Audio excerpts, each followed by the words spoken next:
I would like to do today is more than talk specifically about the work that we're doing, is about what I'm thinking about what it has made me think while doing this work. And I've already heard a lot of interesting stuff, and there's something that I want to add, maybe to the discourse that he was using. It's not just about free markets. It's also about the way that these free markets work. The idea behind this free market is that the best allocation, like the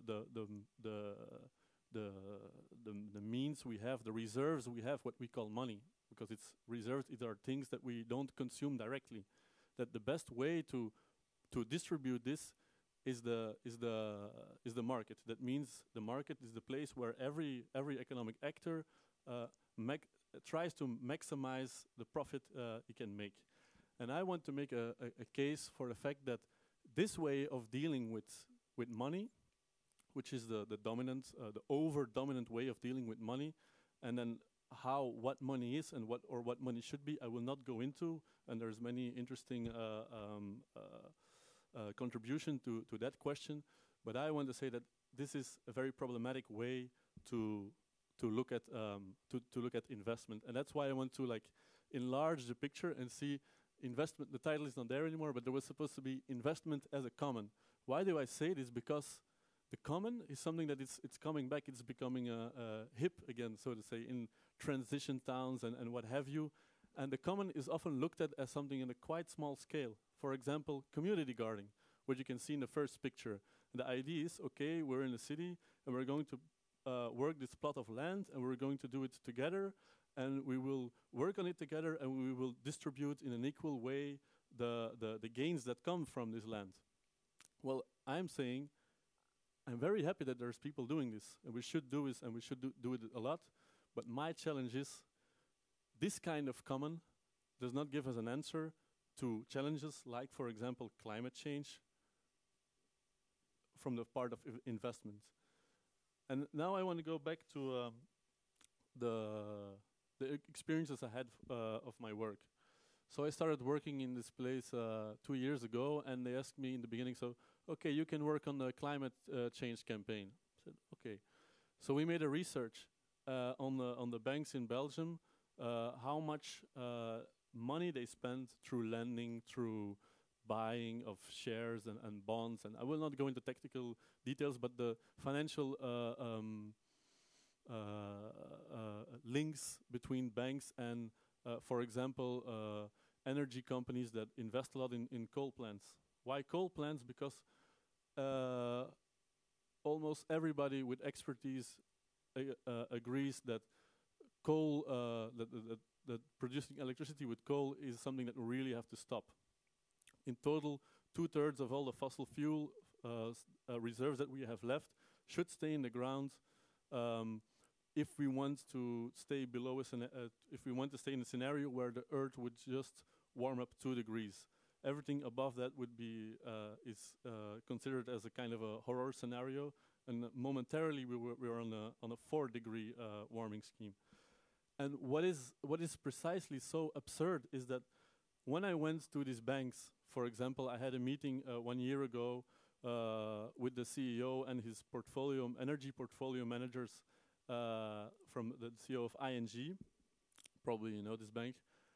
Because I went to the shareholder meetings and I said, well, you say in your sustainability report that you are CO2 neutral.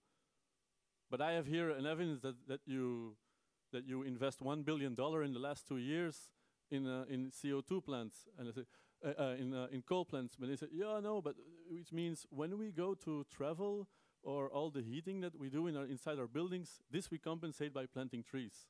But they didn't look at the emissions that come from what they invest their money in. And then I was talking about it, and then they said, well, yes, but the coal, it's 1/3 of electricity production. You cannot expect us to go out of coal. Otherwise we cannot make money. So what I realized was that bankers are human people. They care about climate change. They find this a problem, and the government should do something about it. We should do something about it. But we have to make profit. And then I stumbled upon a writer, which was quite interesting.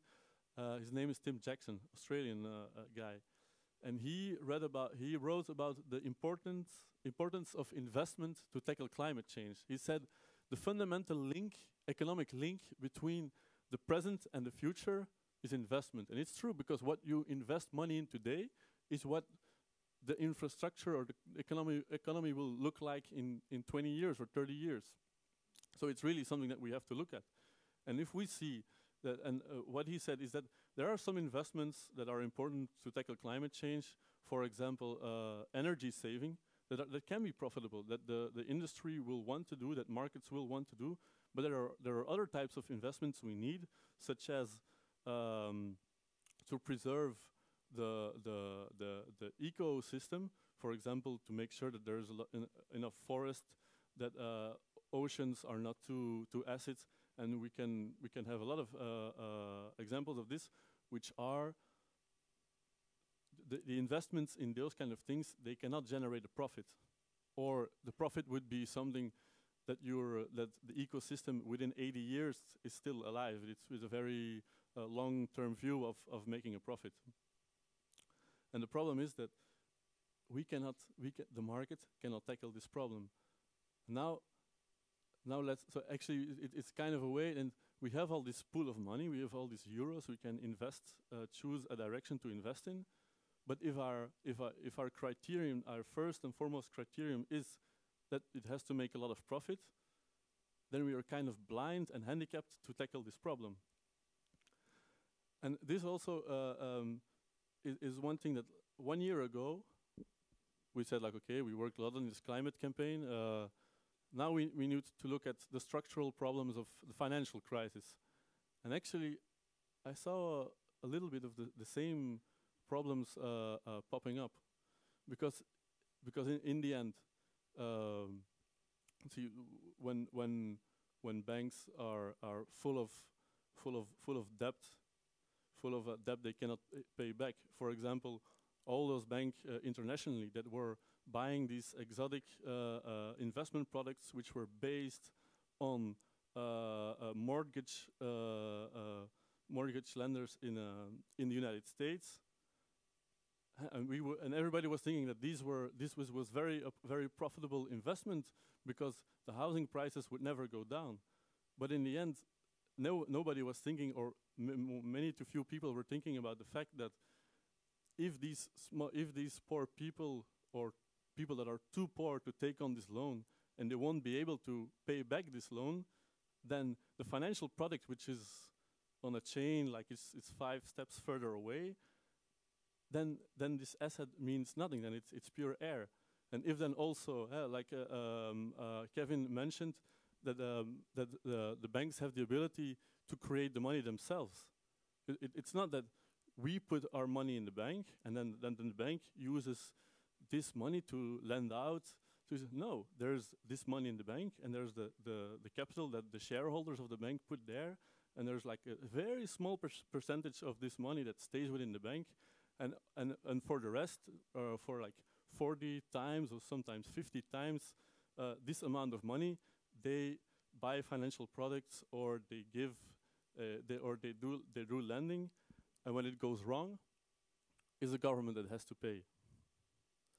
So we're in a situation where, and of course, all this. Why have banks started to do this in the first place? Because on a very short term, to act in this way, to trade in these financial products, to keep so few money in your own account, which makes you very vulnerable for a bankruptcy, because it means that from all the investments you made, if there's only a tiny percentage that goes wrong, that means you're bankrupt.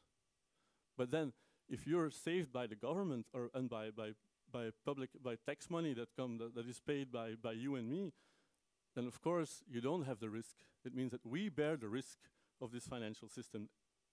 So these banks in 2008, they were nationalized, so that they could, and the lesson we didn't take was that actually 2008 was the biggest market failure we have seen since a very long time. We can discuss whether the crash of '29 was bigger or not, but maybe that's a useless discussion. But we didn't draw this lesson at all. Actually, it was quite the opposite. The bankers and investors said, no, no, no, no.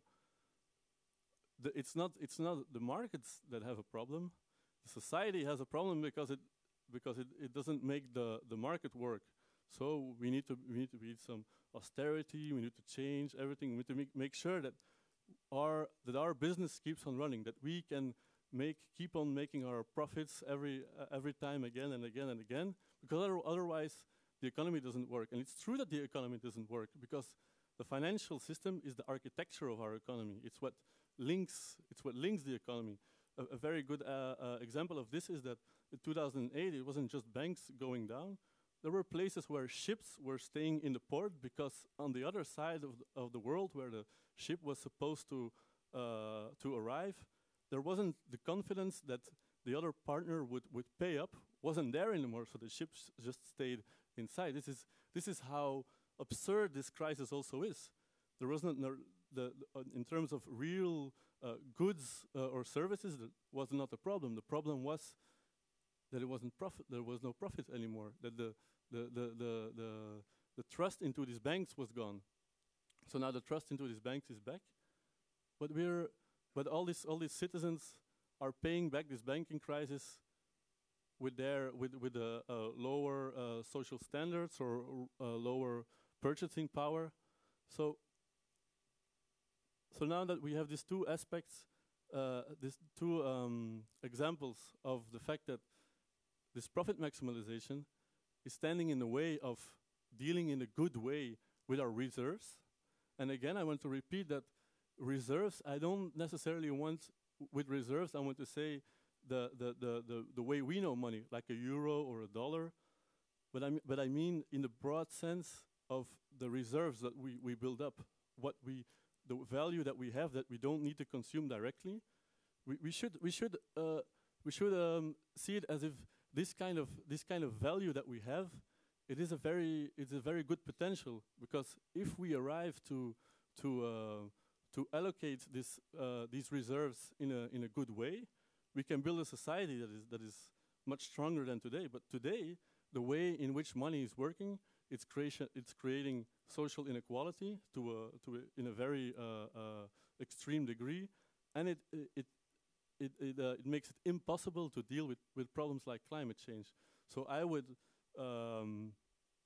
would like to see that in the next period of time that we start to think that these brilliant people who are working in commons or with other people, that we start to think on a different level, that we start to think how can we deal with problems that are bigger as what is just around us. How can we deal with these kind of problems?